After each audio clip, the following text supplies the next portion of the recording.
এই গান নিয়ে একটা ইতিহাস আছে আমার জীবনে, আমার এখনো মনে আছে।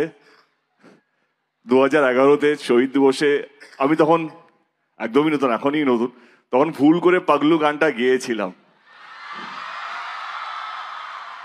আমি তখন বুঝিনি কে এই জায়গা এই মঞ্চে, কারণ কিন্তু আমি সেদিন গাইনি, আমি এটা কোনদিন বলার সুযোগ পাইনি।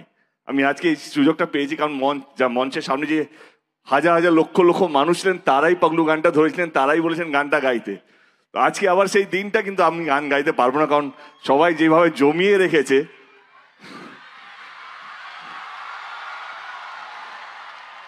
আমি অবশ্যই এটাও চাইবো না কি খুব বেশি জ্ঞান দিতে, কারণ আজকে আপনাদের একটা বিশেষ দিন। সিএম কে এত কাছ থেকে পাওয়া সত্যি সৌভাগ্যের ব্যাপার, কারণ আমার পড়াশুনো ইঞ্জিনিয়ারিং সব বম্বে পুনে থেকে হয়েছে। আমরা সত্যি এরকম সিএম পাইনি। কি গাই? কাকে বলছো? আরে তুই ওইটা গানা। কোনটা? ওটা খুব ভালো গাছ। কে তুমি নন্দিনী? আমি কবে গেয়েছিলাম? হ্যাঁ গেয়েছিস আমাকে। আমি ওকে গাইতে বলো, কে তুমি নন্দিনী? হ্যাঁ নন্দিনী তো এখানে বসে আছে। নন্দিনী বসে আছে। ওকে তুমি নন্দিনী। কাছে এসো না। না তুই এখান থেকে। না না না। আর আমি কিউ ধরছি। না না আমি আমি আচ্ছা যাও না। আচ্ছা আমি গাইবো একটু। আমার মাইকে কন্ট্রোলটা কার হাতে আছে? একদম জিরোতে। হ্যাঁ। কে তুমি নন্দিনী, আগে তো দেখিনি, চলেছ এই পথে। এই ফলস মারছে, ফলস মারছে।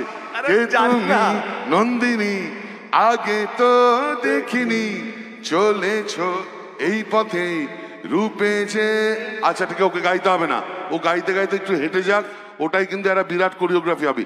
কে তুমি নন্দিনী, আগে তো দেখিনি, চলেছ এই পথে, রূপে যে রঙ্গিনী, চিনে নিতে যদি চাও একটু থামো না, সামনে যা দেখি জাগা, আসল কি নকল শোনা, জীবনে কি পাবো না, ভুলেছি সেই ধারণা।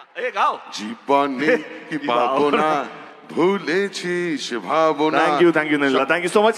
যেটা বলছিলাম কি, যদি আরেকবার সুযোগ পাই জীবনে, আবার কোনো পাতা যদি পিছনে গিয়ে খুলতে চাই, তাহলে বিশ্বাস করুন আমি আমার এই স্টুডেন্টস লাইফটাকে খুঁজে পেতে চাই। কারণ এই একটা সময় যেখানে সত্যি আমরা ভাবি কে কি হতে চাই। মাঝে মাঝে রাগ হয় টিচারদের উপর, মাঝে মাঝে রাগ হয় গার্জেনদের উপর, কেন বলে আমাদেরকে হোমওয়ার্ক করতে, কেন পড়াশুনো। কিন্তু বিশ্বাস করুন আজকে দাঁড়িয়ে বুঝতে পারি কি সত্যি যদি আরেকটু মন দিয়ে পড়াশোনাটা